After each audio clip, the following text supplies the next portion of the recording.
Tervetuloa uuden videon pariin. Tänään videon aiheena Hans Kalm. Tämä virolainen, joka Suomen kansalaisuuden sai jopa 2 kertaa. Ja välissä hän kerettiin myös olla Yhdysvaltain kansalaisenakin. Mutta tällä videolla käydään nyt läpi, miten hän liittyy Suomeen. Ja BookBeatista kaupallinen tiedote löytyy tuolta otsikon alta. Mutta pitemmittä puhetta itse videoon. Hans Kalm syntyi 21. huhtikuuta 1889 maanviljelysukuun Kotsamoon, eli nykyisen Viron alueelle. Viro kuului tuolloin Venäjään. Kalmin koulunkäynnin kerrotaan olleen hajanaista. Hän aloitti koulunsa Pitäjän koulussa. Sitä voidaan Suomessa verrata kansakouluun. Siitä sitten matka jatkui Paiden maakuntakouluun, josta paperit tuli käteen vuonna 1909. Hän kävi Virossa myös lukiota sekä merikoulua. Vuodet 11 ja 12 menikin sitten Suomessa, Päivälän maamieskoulussa Sääksmäellä. Sitten Kalm suoritti asepalveluksen Venäjän keisarikunnan armeijassa, kun Venäjä häntä silloin kutsui. Kesällä 13 hän toimi Viron maan parannustoimiston tehtävissä, kunnes sitten palasi Suomeen. Ja Mustialan maanviljelysopisto kutsui opiskelemaan. Vuonna 14 Hansin käteen ilmestyi maatalousteknikon tutkintoon. Vuonna 14 hän joutui Venäjän armeijaan ensimmäisen maailmansodan vuoksi, ja hänestä tulikin aliupseeri. Kesällä 15 Kalmista tehtiin vänrikki, ja hänet siirrettiin rintamalle esikuntatehtäviin. Ja siitä sitten komppanian päälliköksi Valtain rykmenttiin. Syksyllä 16 Kalm yleni kapteeniksi. Vuonna 17 alkoi Venäjän joukkojen yhteishenkirakoilla, ja kapteeni Kalm poistui sodasta, kun vanhat koulukaverit auttoivat Kalmin valenimeen turvin Suomeen pois sodasta. Suomessa Kalm käytti nimeä Jussi Kontio.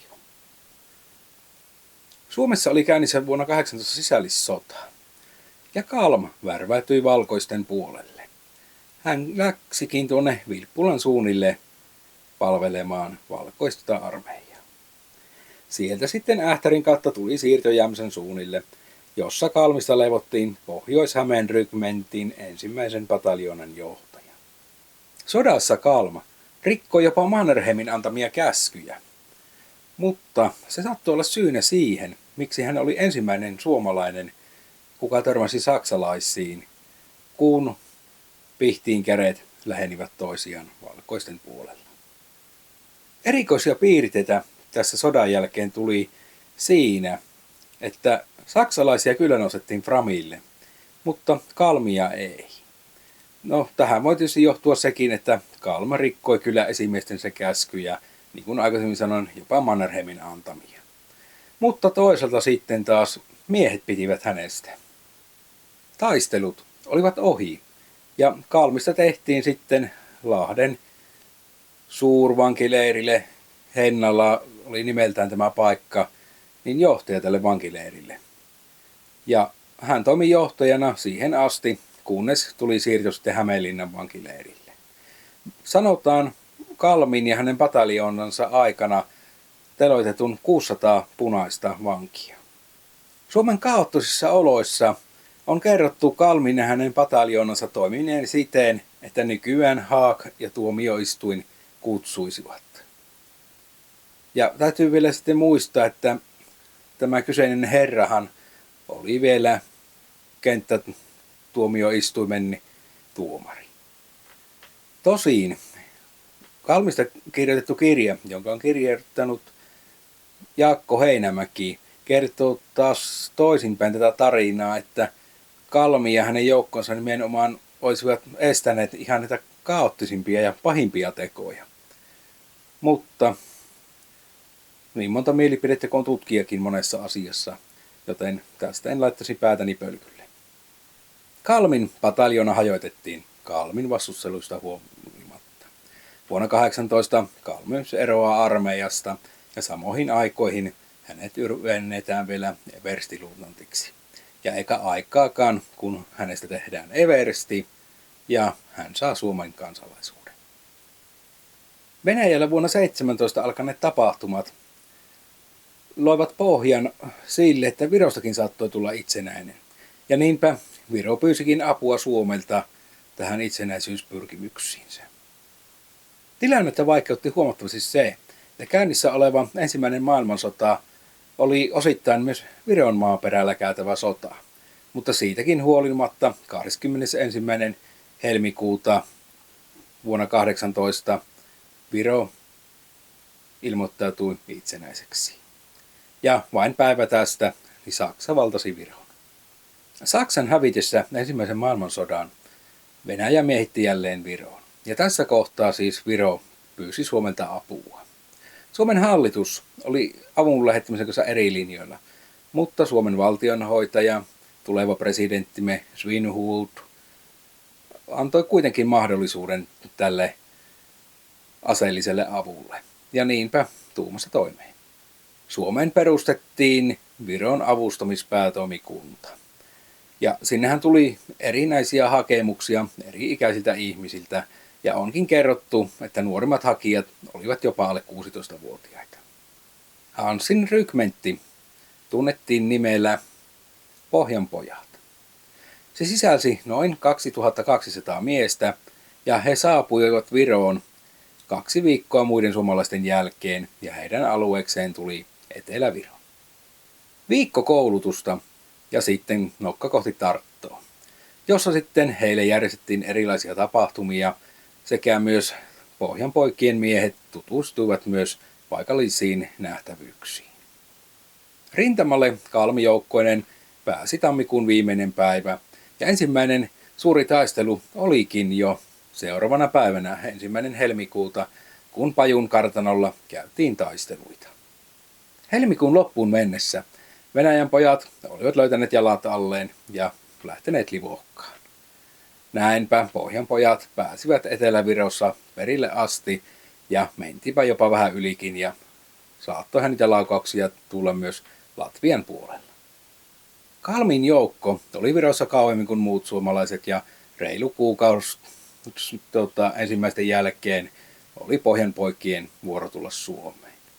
Virossa ei ehkä täysin oltu tyytyväisiä Pohjanpoikiin, koska he tekivät myös erilaisia ryöstelyitä siellä ollessaan. Vuodesta 1923 vuoteen 1933 Kalm asuu Yhdysvalloissa. Hän opiskelee lääketiedettä ja valmistuu lääketieteen tohtoriksi vuonna 1932. Ja sitten seuraavana vuonna hänestä tulee filosofian tohtori.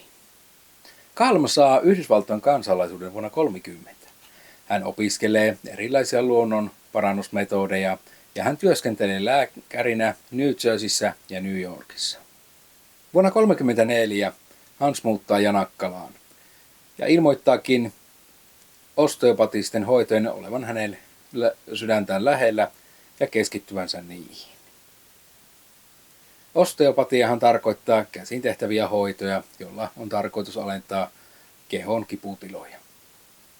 Kalm saa oleskeluluvan ja Suomen kansalaisuuden. Vuonna 1935 hän muuttaa perheineen Raumalle. Hansin vaimo Olka jää pitämään lasten kanssa hammaslääkärin vastaanottoa Raumalle, kun isäntä lähtee kohti Pyhärantaa.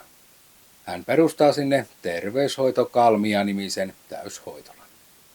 Talvisota alkaa vuonna 1939.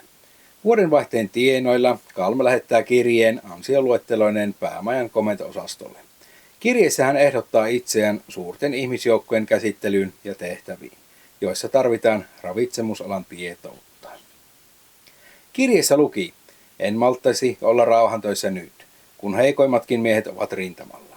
Olen käynyt 3 sotaa ja tästä 4. ei minun pitäisi jäädä pois. Jään arvoisaan määräystenne odottamaan. Hans Kalm. Komento-osasto on kuitenkin toista mieltä. Niinpä Kalm osallistuu Suomen kansallissosialistisen työjärjestön toimintaan.